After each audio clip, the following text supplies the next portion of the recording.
Welcome to the Into the Void podcast with your host, Sammy Starr. Step into the void. All right, everybody, we're here on the next episode of the Into the Void podcast. I'm your host, Sammy Starr, and we're here with Connecticut-based Broken Vow. We're here with Tommy Harte. I want to thank everybody for actually liking, commenting, subscribing, wherever you're listening on here, whether it's Spotify, YouTube, whether it's, Podbean, wherever you're listening. I want to thank you guys all for actually tuning in and supporting smaller bands, whether it's the larger bands that I have on here. It's all about connecting everybody and really finding a common ground on here. So I appreciate everybody that's really just listening and taking time and really supporting. I want to give the floor over to Tommy and have him kind of introduce himself a little bit. Hey, I'm Tommy. I sing and do a lot of writing in Broken Vow, and I'm very excited to be on Into the Void podcast today. Awesome.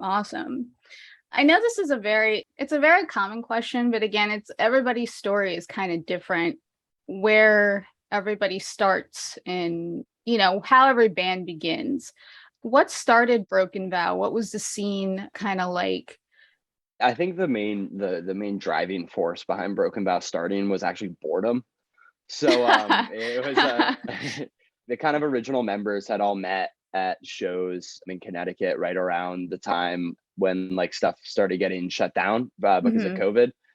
It was literally just out of a sense of boredom that we all hit each other up, please, let's play some music together. Let's get together. Let's write something. And it was just, we were all sitting around. We were all kind of, marinating in our own boredom. We wanted to do something productive. And that's how we started Broken Vow. So it's kind of funny how all those things kind of intermingle together, whether it's boredom or whether it's your friends being in other bands. It's all those things kind of synchronize together, and then you realize whether your interests interline with one another's, and it's let's just start a band. I mean, there's a lot of serendipity involved in having those connections and also having those conditions. And when you think about it, a lot has to fall in place, right place, right time for a band to begin, for a band to work, for a band to keep working. And, there's a lot of factors of condition in making and maintaining a musical group. Exactly.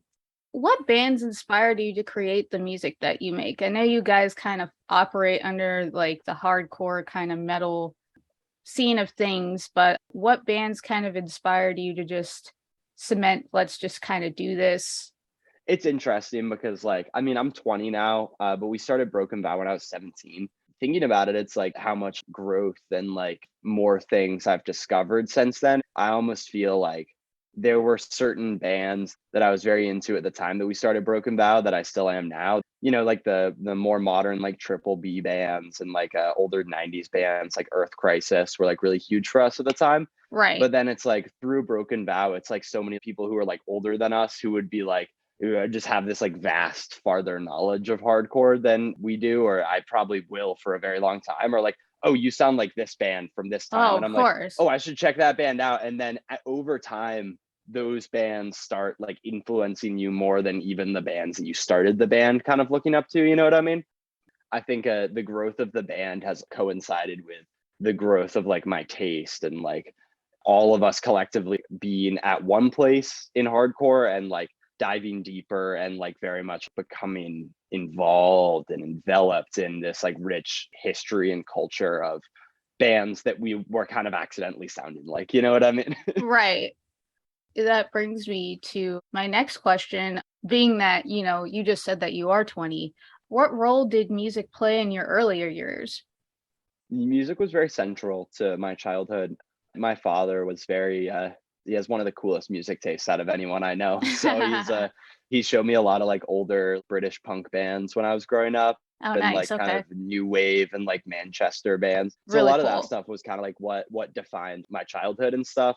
But it wasn't until when I was 11 or 12 when I started getting into alternative music, as much as right. That's become a really cringy buzzword for just for for just like being a little weird and like in music. Right. It kind of made a lot of sense for me to be like pursuing the things I'm pursuing now, just because I connected with them so early. And I've had a lot of time to like stew on that, if that makes sense. We'll remember to take out the word alternative in this podcast when we were done. Yeah, no, I'll be You're like, not allowed to say that. When I started getting into I know you guys recently had an EP that came out back in 2021. What was that creative process like when you guys started getting into that, and how is that different from your 2020 release? I think it's what you're seeing is two totally different sides of the coin in terms of Broken Vow. You know what I mean? You know, we've had a lot since we recorded that EP, even between that EP being recorded and that EP coming out, a lot about the band changed. And from that EP coming out to our 2022 release coming out, a lot changed. It's just kind of this like constant evolution and change. Like I said, like we've grown up with this band, and obviously with growing up comes a lot of tumultuous times, and the band is just the same. And it's kind of what I see is Sane Minds End, our EP, was kind of the last stand of that like original way that the band was during COVID. And then this new thing that we put out is like what's to come from Broken Vow, and like what you can expect from the future. Is I love Sane Minds End, and I love the demo, but I think the split will be a very important touchstone for us as we move forward with writing more music. There's more of a full-bodied and more aggressive sound, I feel like, with the 2021 EP. And I think that's more of just a slice, like you said, of what's to come. Of when you guys kind of reach into a more, like I said, a more full-bodied, more texturized kind of release as we move forward. Yeah. Definitely something that we're hyper conscious of as a band, because in 2022, you have like close to 45 years of hardcore history to draw on, you know what I mean? And you kind of see like in the past what works and what doesn't for bands. If we were dialing ourselves in for like, oh, we're gonna really like crush it in the fourth quarter, we'd be like, okay, let's just do like a metalcore record and like just keep doing those every 2 years and then play festivals in Europe. But like I think we want to really like do something that's meaningful to us and can hopefully be meaningful to other people in the future. And I think the progression and growth as a band is something we're hyper aware of. What are your favorite and least favorite parts of being a musician? I think my least favorite part about being a musician is that it's my favorite thing ever. And it's a very like, it's harder when you kind of fully immerse yourself in something. It's much harder to relate to people who aren't fully immersed in that. You know what I mean? So it's like, while it like expands your scope of the world, it also narrows a lot of things, and it kind of makes it so that you can only really relate to like a very specific subset of people, and only they can relate to you. But my favorite part about being a musician is literally just everything else. So when you're in it, you're in it. I think I can agree with you. Being a music journalist, I've talked to so many talented musicians and so many talented bands from across the globe. And while it's like you said, it expands you. And while I'm happy to be doing what I'm doing, it definitely puts you in a smaller scope, because I feel like I can only connect with only certain types of people.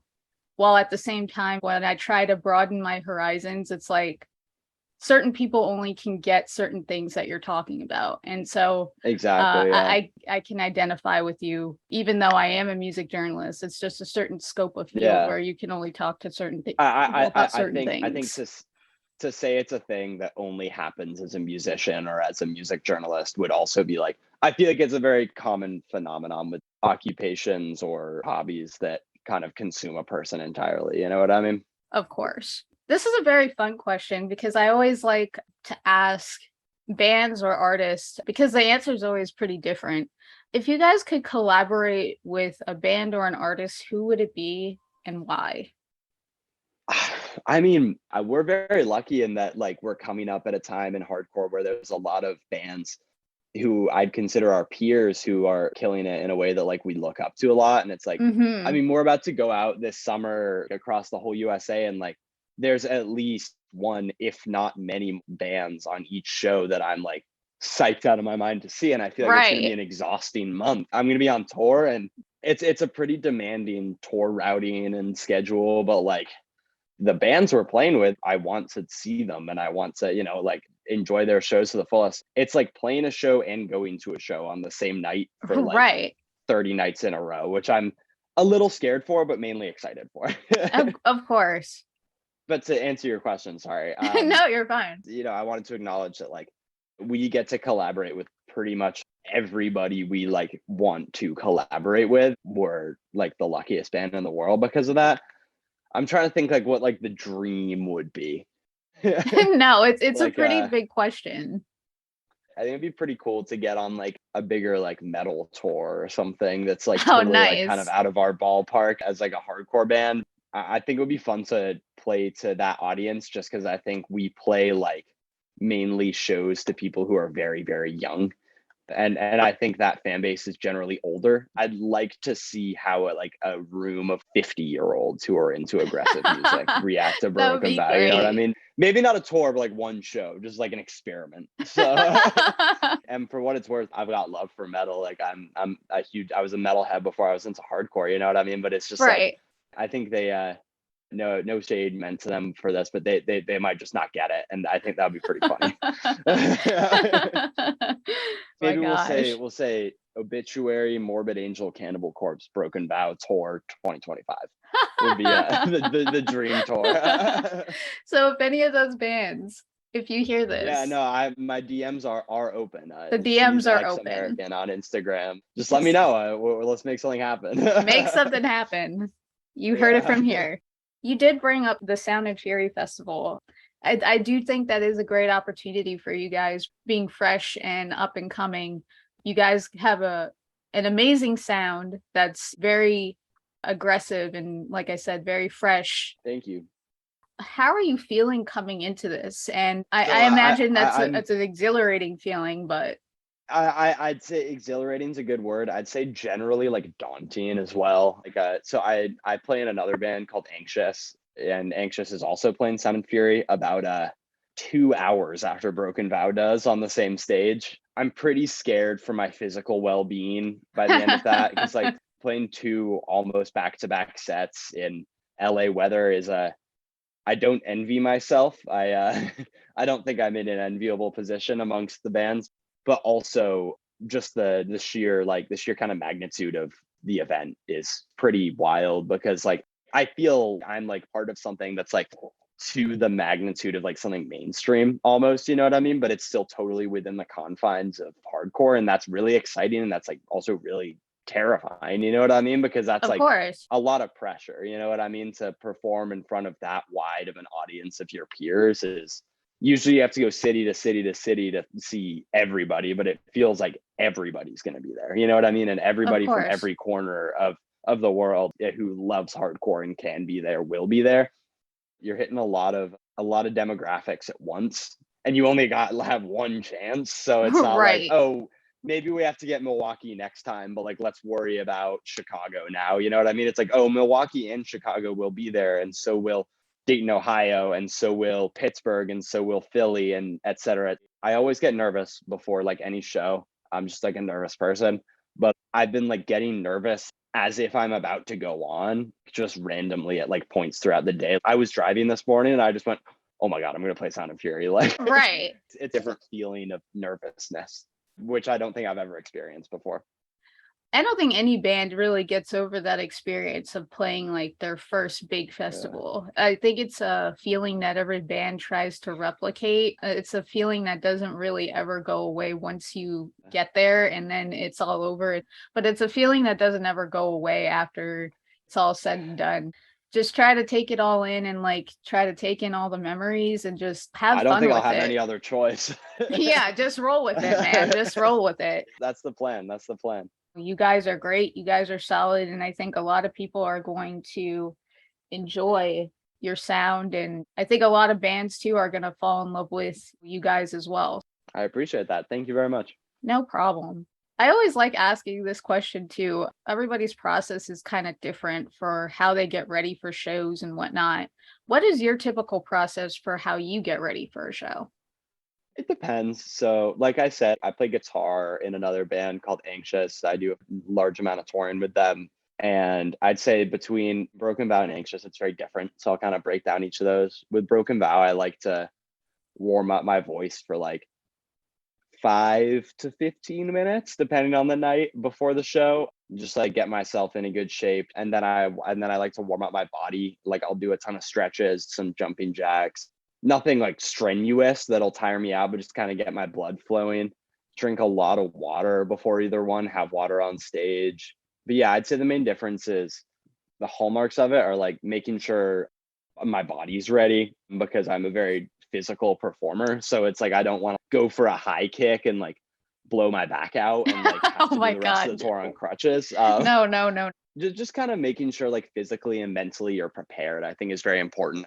I've always regretted taking it easy and just like going for it. Always like giving yourself time to prepare and to put yourself in the right places. You can never go wrong, really. What's the best and worst places that you've ever performed? I'm trying to think some best places that are like super, like someone might have not even known that that place existed prior. I feel like Grand Rapids doesn't get its fair dues in Michigan. Obviously in Michigan, you've got Detroit and you've got bands from Detroit who like kind of occupy this like legacy. So people kind of want to play there. But every time that Broken Vows played in Michigan, we've played in Grand Rapids and it's been like out of this world amazing. Like the last time we played there, we played to like 100 people in like a dance studio. There were like mirrors everywhere. It was a really like everyone was having like a great time. Like had a great time. That's one of my favorite shows the band's ever played. And then the day after that, we actually went to Toronto, and I want to give a shout out and a big up to Toronto. We played at like 11:30 p.m. or something. And if I was in that audience as an observer, I would have been at home. I would have been in bed. Every single person stuck around for our set, and it seemed like everyone was moshing in that like super tiny room. Huge shout out to Toronto Hardcore. All the bands we played with there were amazing. There was Cohesion, Temper Tantrum, and one other. I'm very sorry, I forget your name, but you were amazing. Those 2 days on our last tour were like the highlight of everything. So Grand Rapids and Toronto, I'd say, are my favorites. Least favorite. That's a question I have to approach more delicately, I think. I'd only be judging these places based off of my experience and my band's experience playing there. It's also hard. I'm generally a positive person about places I go, but goddamn, that drive from Chicago through Indiana into Kentucky, I'll just say the Indiana highway system, something's got to change. Like something's they've got to do something about that. I'm sure I'll have a broad support from the people of Indiana that your highways are really mind numbing to drive on. So it's not you, it's your infrastructure. Yeah, we did that drive. Like it takes about 5 hours to get from like one corner of Indiana to the other. And we did that whole thing between the hours of like midnight and 6 a.m. It was hellish to say the least. Oh my So God. I'll say the Indiana highways in specific, because we had a great time in Fort Wayne when we played there. I played Fort Wayne twice, once with each band. It was awesome. I had a great time, but yeah, man, that drive is not fun at all. So Oh my God. Indiana takes the crown, but not by much. So Hashtag Indiana change your highways. I'm going to get something done in there. I'm going to fix it. So Hashtag get things done. I have another question for you. What do you think is important to learning from each other in the scene? I know we often take lessons from the upper crust, as I say, from like the bands that we often look up to, but we don't often learn from each other as a whole. I feel like there's a lot of competing going on, and there's not a lot of common ground, as I would say. Yeah. What's one thing that we can take from each other to kind of help each other out? Your peers are your peers. They're not your competition. You know what I mean? Right. It's very difficult to have a scene that's trying to destroy itself. You know what I mean? It's very hard to have a scene where every band is opposed to every other band. And I'm a big believer in the kind of like high tide rises all ships mentality, where if this band is getting attention, then that in turn will make more people pay attention to this kind of music, which my band is one of these kinds of music, and hopefully they'll pay more attention to us. You know what I mean? And I hate seeing people mad at other people's success. You know what I mean? And I'm extremely proud of Every single one of my friends in hardcore and in aggressive music in general who are like kind of making these strides and like getting their name recognized, and even if they're not, just doing what they love. And I think it's important to know that like everything that we do has equal value to everything that everyone else is doing, even if it's not perceived that way by like, even if your band isn't picked up by like whatever magazine or isn't put on whatever Spotify playlist or doesn't get whatever big show. It's important. Of course. The scene doesn't survive and thrive just with 5 huge bands who are doing everything, because those bands are never home. You know what I mean? Those bands are always out on the road. I think it's very important to mark the importance of every band at every level and what they're doing, and not try to compete with your peers. At least healthy competition's cool, but we can all win, and we all will. I agree. My next question is what's the biggest piece of advice you've ever gotten as a musician? Ooh, you get a lot of advice. Anxious has done some tours with some like, I don't want to say legacy acts because that implies that they're not still killing it, but like bands who have a tenure, you know what I mean? We just did one with Bayside and Thrice. Nice. All those guys were really, really cool. You encounter a lot of different people who like view success a different way. I remember like Ant from Bayside talked about it a lot. I'll kind of accredit this like general line of thought to him is that success as a musician doesn't look a lot like what you're kind of told it looks like from like a young age. You know, there's no rock stars anymore. I mean, there are, but like you don't really want to be like them. We might not be in the most lucrative field, but we're doing what we love. And at the end of the day, if like we can take any kind of satisfaction or like any kind of success, or it's even at for a short time lucrative financially, you've got to take the successes where they present themselves. That doesn't mean that you like rest on your laurels or whatever. Success, there isn't a hard definition to it, and we're all succeeding in like our own ways. You know what I mean? To go back to the point about like scene stuff, is success is important and success is bountiful, and there's like enough that like every tour you do and every show you play on that tour and every song you play in that show and like every note you play in that song, like all of those are successes because you get to do what you love, you know, in whatever capacity you're doing it, and that's a success. If you could change one thing in the music industry, what would it be? The drive between North Carolina and Tampa being slated as an overnight for some reason, because it's about there's lots of things I'd like to change about the music industry, but that's one that's like been a bee in my bonnet for a second now, ever since I started touring. I think it's if we all came together and we all said we want an off day between North Carolina and Florida just to get like the 8 to 10 hour drive out of the way, I think we could do it. I really think this is like a reasonable change. That like the Koyo tour, the Knuckle Puck tour, the Boston Manor tour, all 3 of those tours back to back. North Carolina one day, Tampa the very next day, 10-hour drive overnight. Why are we doing it? We shouldn't be. It's that simple. So I think that's my like, there's a lot of things that I would love to see change in music. I don't think I have all the answers to those. I'm open to the solutions and how that involves me. But I think this was like a very reasonable starting place for all of us. What is the biggest problem that you have encountered so far as a musician, and how have you dealt with it in its process? I know it's kind of like in the early stages somewhat. Yeah. No, but I think that's arguably a more interesting time to ask the question. You might make someone a little older than me have like an existential crisis, you know what I mean? But like right. Adjusting to what like it means for your life, especially like in the last year, like I've transitioned from it being much more of like a passion and a hobby to it being something that more closely resembles a job or a, you know, full-time commitment at the very least. That changes things about your life, just like point blank, and not in the way of like, oh yeah, like I fly in private jets now. I don't, you know, right. Nobody's doing that. You know what right. I mean? It's like, it's like I'm away all the time. I'm always broke, and like I always eat horribly. So it's like it's like kind of having to like adapt to like the downsides of it. I'm struggling to find a word for it because it's not a struggle. It's just a condition of doing something you love. As much as I'll like joke about it, I never complain. being able to kind of push aside the less desirable parts so that you can focus on like the good things is definitely the hardest thing, but it's definitely the most rewarding thing once you learn how to do it.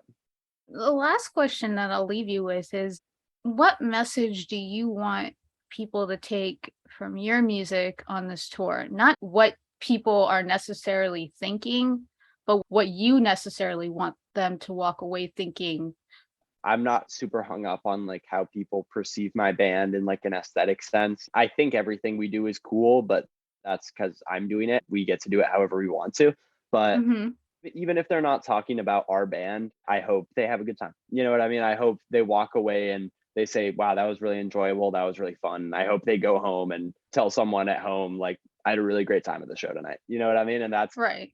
A lot of the times that's the most you can ask for. And I guess I don't get to see any of that payoff, but that's what I hope for most, is that when you come to see Broken Vow, you have a fun time.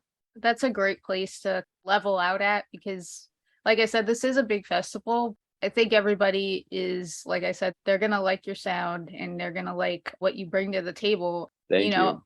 I know you guys are kind of fresh into the scene right now, but there's a lot that you guys are bringing. Thank you. Hopefully for the juncture of this tour, a lot of people will like what they see. Thank you. I appreciate it. I hope so too. Thank you for having me. I really appreciate it. No, thank you for coming. Like I said, it's not just about the huge upper crust of bands that come onto the show. It's about the smaller talent that comes on here and supports what I do. So thank you for coming on here and, sharing your story as well. Thank you guys for tuning in to the latest edition for Into the Void. Remember to like, comment, subscribe, and remember that you guys can listen on YouTube, you can listen on Spotify, and you can listen on Podbean. There will be another episode coming up soon.